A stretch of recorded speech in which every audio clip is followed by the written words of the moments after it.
Round 12 is back on the shelf, so let's look ahead to the first big buy round of the year. Round 13 is up now.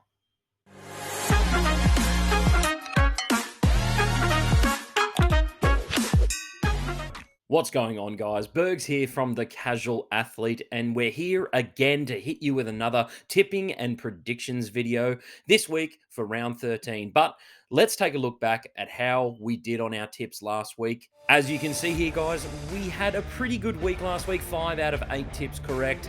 I think the Roosters getting done on the bell was a bit of a loss there. We probably expected to get 6, and then also the Titans losing that game in the last couple of minutes really hurt us there. Could have had 7, but the big story of the week, I think, belongs to this Tigers side. I did tip them, but I did not expect them to come out and score 66 points, and it was an absolute spectacle out at Leichhardt Oval, guys. The atmosphere was amazing, and I couldn't think of a better way for Tigers fans to be leaving Leichhardt Oval for what will be one of the final times that we will see them there. Again, as well, Parramatta came out and stunned the Rabbitohs. I did not give Para a lick in that game. I thought Parramatta really stood strong this week. They had a fair few injuries and managed to hold out a Rabbitohs side that have been hot very recently. And Rabbitohs, they just didn't turn up out at Allianz as well. And basically let Parramatta just toy with them right until the final whistle. And, it was definitely something that I didn't see coming. And not a lot of Para fans that I know tipped it as well, guys. So I think we can all be rest assured that that one was probably not going to go your way. But if you did tip Para, good on you. And I definitely deserve a slap in the face for that one. Okay, moving into round 13 tips, guys. We only have 5 games this week, so let's get straight into it. We've got the Dolphins taking on the Dragons on Thursday night. And the Dolphins, well, they again showed a bit of heart against the Storm, but it just wasn't enough. And I think the Storm were a little bit too classy for this Dolphins side. And I think things are going to look a bit bad for Felice Kafusi after his little incident during that game. So they're probably going to miss him for a few weeks. Saying that, though, they are playing the Dragons this week, who, I think had that game on lock early in that Roosters game. They just didn't really put the foot down and put the Roosters to the sword, and then had to rely on a last minute kick option to get them across the line. But credit to them, they broke the streak. 6 games adrift they were, and they finally got a win. So good on them for that. This week, though, I think they're going to be without Ben Hunt, and that is going to make it so difficult to beat a Dolphins side at Redcliffe. I just think that the Dolphins are going to be a bit too strong here. I'm going to go Dolphins 13 plus.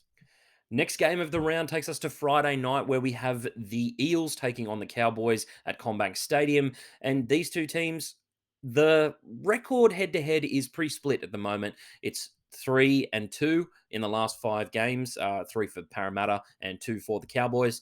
Cowboys, I just, as a fan, it was demoralizing to watch on Saturday night. I just was a lot of lost for words. Honestly, I'm still a loss for words. I don't know what happened. I went with a couple of pretty rowdy Tigers fans, and they let me have it well into the evening.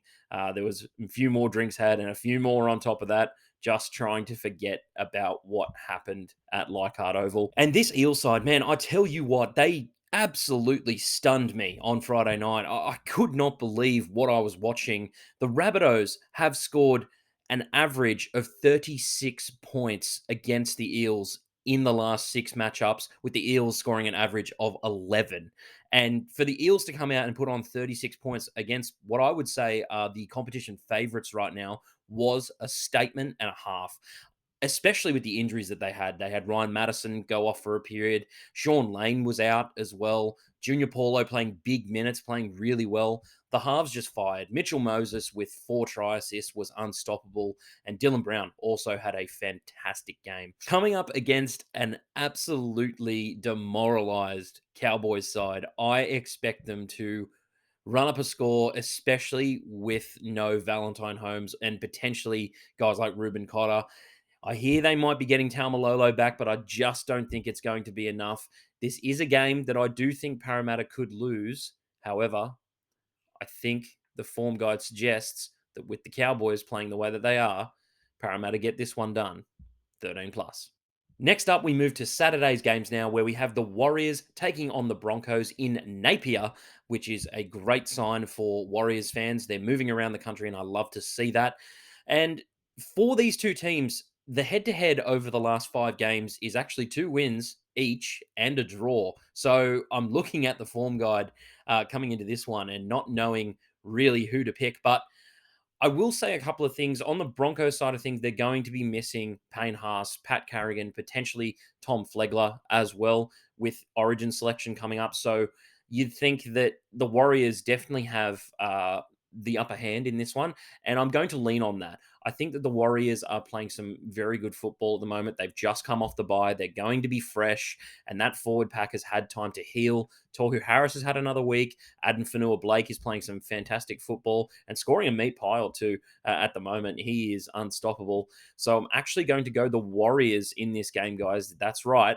I'm going to back the Warriors 1-12. Coming up next on Saturday, guys, we have the Rabbitohs taking on the Raiders. And the Raiders, well, they got a bit embarrassed last week with Manly coming out and scoring 40 plus points on them at home. And the streak is over. Same goes, though, for this Rabbitohs side. The head to head over the last 5 games for these teams is quite split. Canberra have won 3, Rabbitohs have won 2.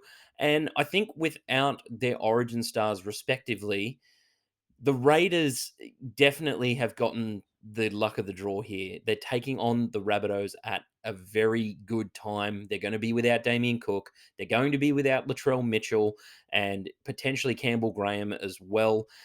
I just don't know if guys like Blake Taff can come in. Maybe Richie Kenner comes in as well for the Rabbitohs.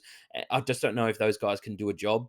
Whereas the Raiders, they're pretty much going to be full strength. I'm not too sure who's going to be selected for that Blues team. I can't really point to anyone with Jack Whiten being available due to his representative football retirement. So I'm actually going to go the Raiders in this one, guys. But I do think it will be close despite the Rabbitohs outs. I'm going to go Raiders 1-12. Last game of the round, guys. I know it's only 5 games this week. We have the Knights taking on the Manly Warringah Seagulls. And I just think the Knights last week, they were never going to win that game. The Sharks have won 2 of 2 prior to last week at Coffs Harbour, and I just didn't give them much of a hope. Even with Ponga coming off in a pretty good game, I think Nico Hines really wanted to stake his claim for that New South Wales jersey, and it will come his way. The Seagulls, on the other hand, well, they trounced the Raiders at home, and I thought that was kind of building for a couple of weeks. You know, we've seen what they are, though, without Jake Trebojevic in the team. He just cleans up all the loose trash in the middle, makes a lot of tackles, and you can't really replace that. And this week, they're going into another game without him, without DCE, potentially Turbo as well. So I think it's going to be a bit of a mixed bag. Saying that, though, if Turbo doesn't get selected for New South Wales, he had a fantastic game. It was the Turbo of old. It's the one we all want to see, guys. And I think in this one, it's just going to not be enough. This night side, especially without Ponga, they've actually been playing some pretty good footy. And right now, I look at it as that's really the only guy they're going to be missing this week, Kalen Ponga. So going with the form guide, they've won 8 games without Ponga since the start of 2022. And I think that will continue this week. So I'm actually going to go the Knights 1-12. So that's it for this week's tipping and predictions video, guys. Let me know what you think down in the comments section below. Please make sure that you like and subscribe. We're bringing out so much content over the next couple of weeks, guys. Please go over to the Casual Athlete store to make sure you get all your favorite sporting apparel, and I'll catch you on the next one.